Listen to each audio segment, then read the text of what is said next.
guys! Привет, ребята! So, we are preparing for the introduction of military law in Russia. So we decided to celebrate, with Russian champagne. We also have champagne, not only the French. Российская игристая. And now the task is to open it. Открытие.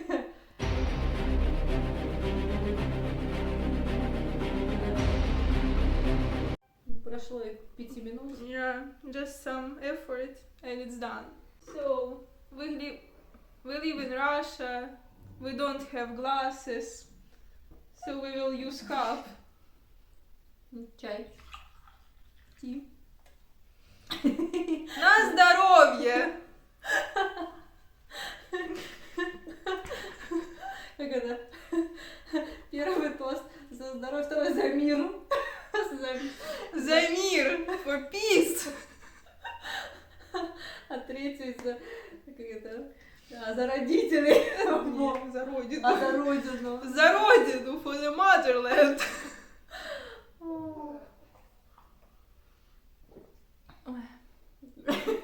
21 сентября стал более черным днем для России, чем 24 февраля, потому что 21 сентября Владимир Путин объявил частичную мобилизацию. Или не частичную. Или не частичную, то есть в законе не указано, что она частичная.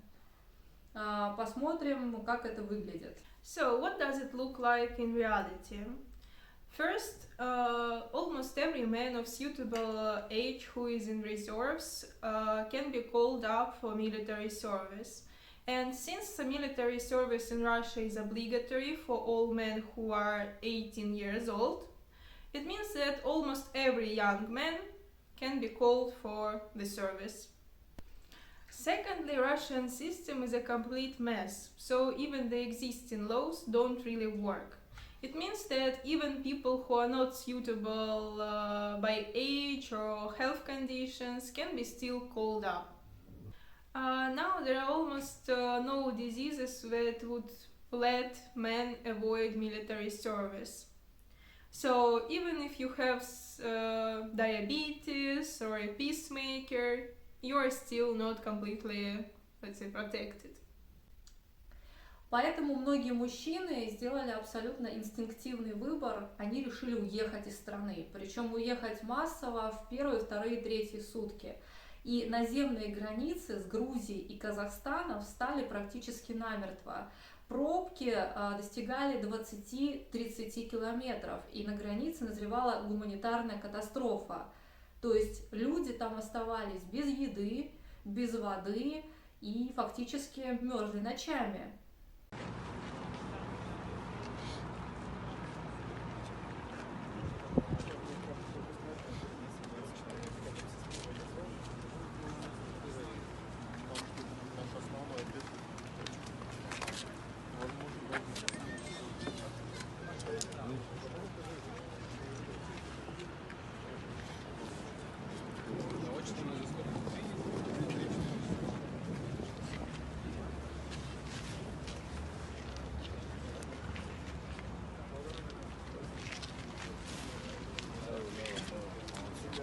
Стоять все это время.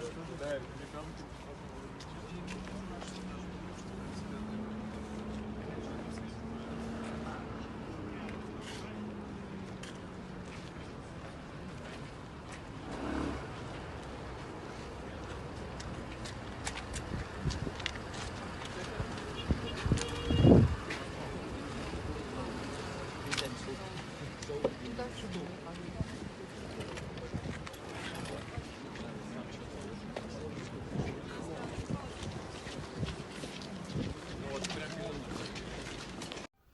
What happens to those who stayed in the country?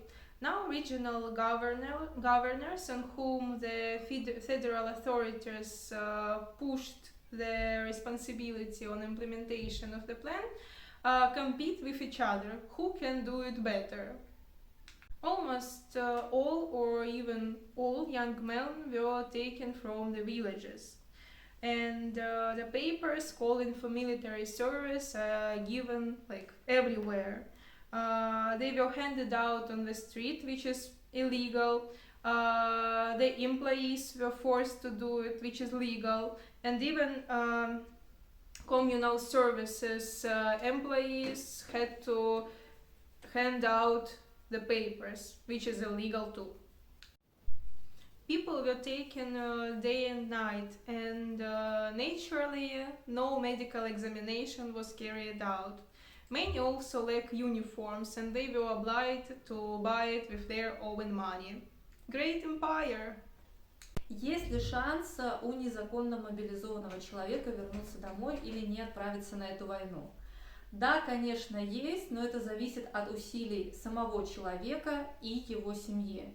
Нужно очень быстро понять, что делать, и обращаться в правозащитные организации, в военкоматы, военную прокуратуру и к адвокатам.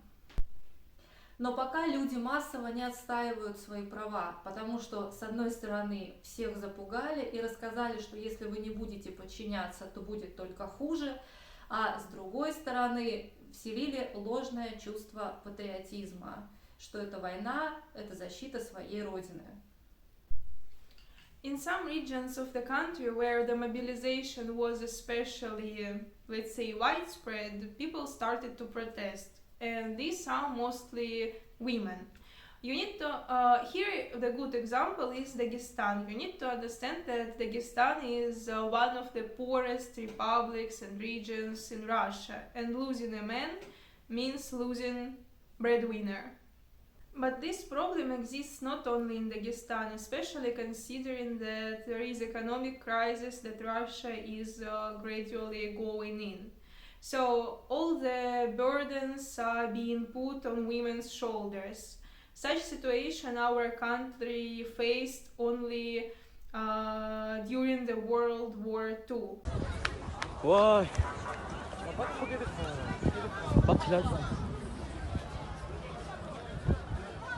Девочку уронили, прикинь.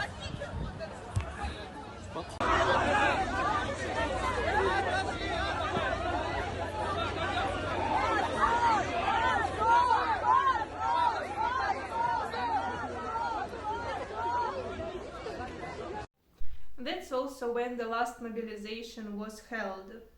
And even if some men come back, you need to understand that many of them will be disabled, many of them will have PTSR. And it means two lost generation and the demographic gap. Is Russia ready for mass protests? We would say no. Нужно понимать, что это только первая волна мобилизации. Война обещает быть долгой. Легально закрыть людей в стране, мужчин в частности, можно через введение военного положения. Соответственно, это предполагает закрытие границ. Сейчас многие соседние страны с Россией уже начинают закрываться.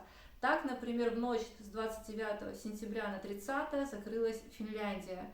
Это означает, что у людей, которые остаются в России, но не хотят воевать, меньше шансов выехать куда-то в другие страны.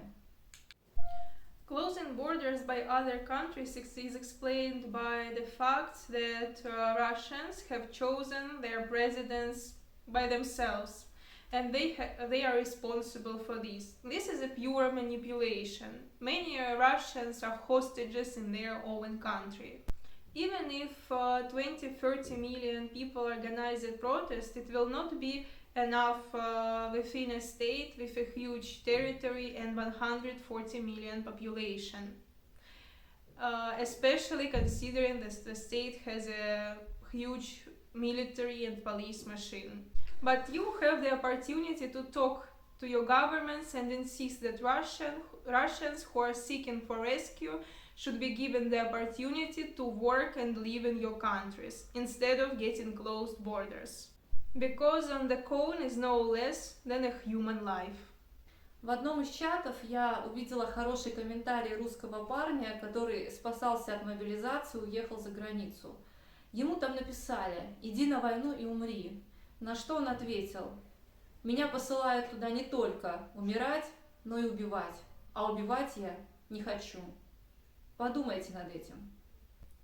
If you liked the video, subscribe our Patreon channel. The active link is under the video. Give us a like and try to understand that the world.